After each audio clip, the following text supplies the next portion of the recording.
será que deve ser, ou como precisa ser, o atendimento educacional especializado lá na educação infantil para os pequenos? Você já parou para pensar nisso e que tem especificidades que são importantes que a gente respeite, principalmente quando a gente está lidando com a primeira infância? Olá, bem-vindos, bem-vindas. Eu sou a professora Fabiana e você está aqui na Inclutopia. É muito importante quando a gente vai trabalhar com a educação infantil que a gente se atente a essa faixa etária importantíssima no desenvolvimento das pessoas. É na primeira infância, não é, que nós temos um nível de desenvolvimento tão intenso, tão grandioso, que estimular, trazer a estimulação, trazer o atendimento do educacional especializado, um atendimento especializado, para complementar essa faixa etária, é de um ganho extremamente valioso. Quando eu tenho só o AE lá a partir do ensino fundamental, a partir dos 6 anos, né, a partir do primeiro ano do ensino fundamental, eu acabo perdendo, não é, uma faixa de desenvolvimento, onde a criança está a pleno vapor nas questões da linguagem, nas questões do desenvolvimento motor, afetivo, cognitivo, compreendendo esse mundo. Olhem só de quando um bebê nasce, não é, a formação desse bebê e o quanto ele cresce, o quanto ele se desenvolve ali desde o seu nascimento até, por exemplo, aos seus 3 anos de idade. Nós não podemos ignorar essa faixa etária, tanto lá da estimulação, que era chamada de precoce, hoje nós sabemos que é uma estimulação essencial, quanto ali 4 e 5 anos, que já estão dentro da educação infantil. Mas, se eu estou em sala de recursos, eu preciso ficar muito atento às características deste público e como é que eu faço o atendimento com crianças dessa faixa etária. Eu trouxe aqui algumas orientações para nortear, para te auxiliar, tanto na implementação quanto na qualificação aí do seu serviço.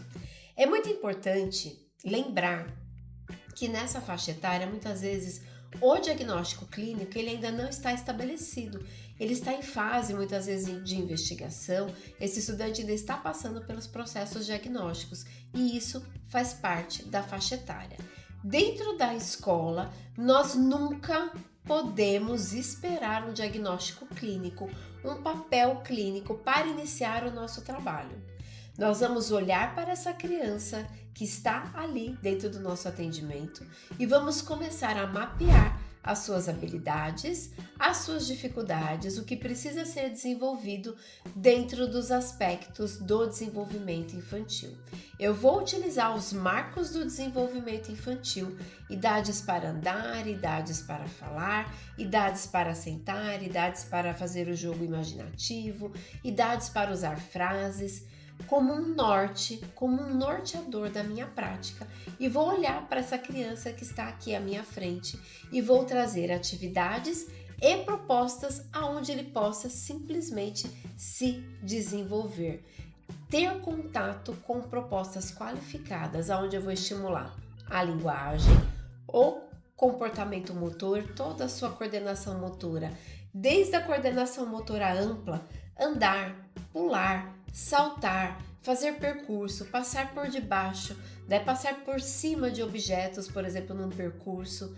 Eu vou trazer toda essa coordenação motora ampla, assim como a coordenação motora fina de pegar pequenos objetos, ver se ele se atenta a pequenos detalhes, não é? E faz movimentos que são importantes, que é o que a gente chama de movimento de pinça, até os conceitos como igual, diferente, cores, grande, pequeno, falar os adjetivos.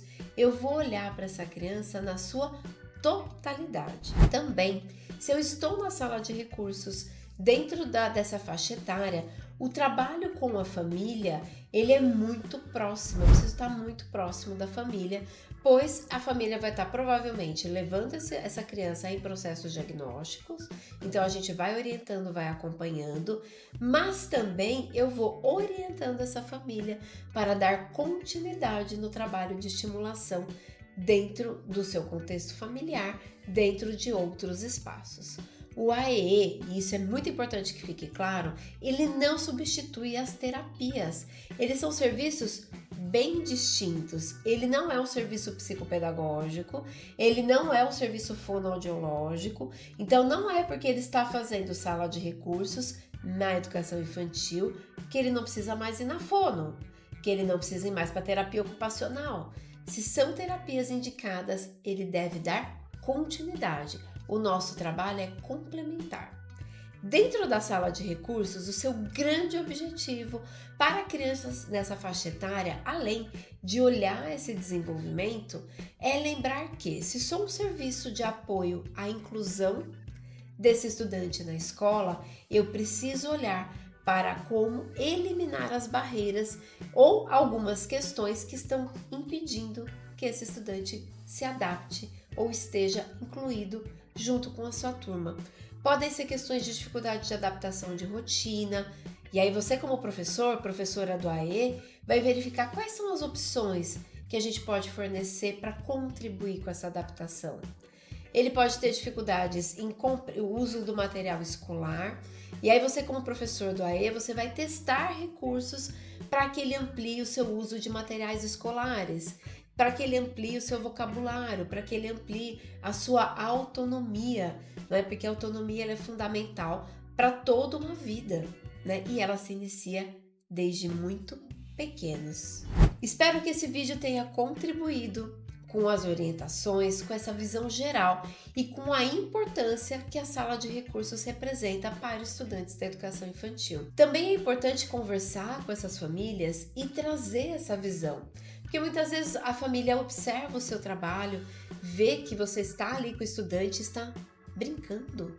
E aí eu trouxe o meu filho para o atendimento aqui dentro da escola, a família às vezes tem a expectativa que a gente vai estar ali trabalhando letras, números e tudo mais, sem entender que todo esse alicerce que a gente está construindo muitas vezes através da brincadeira é o que vai trazer sucesso para quando ele estiver lá no ensino fundamental.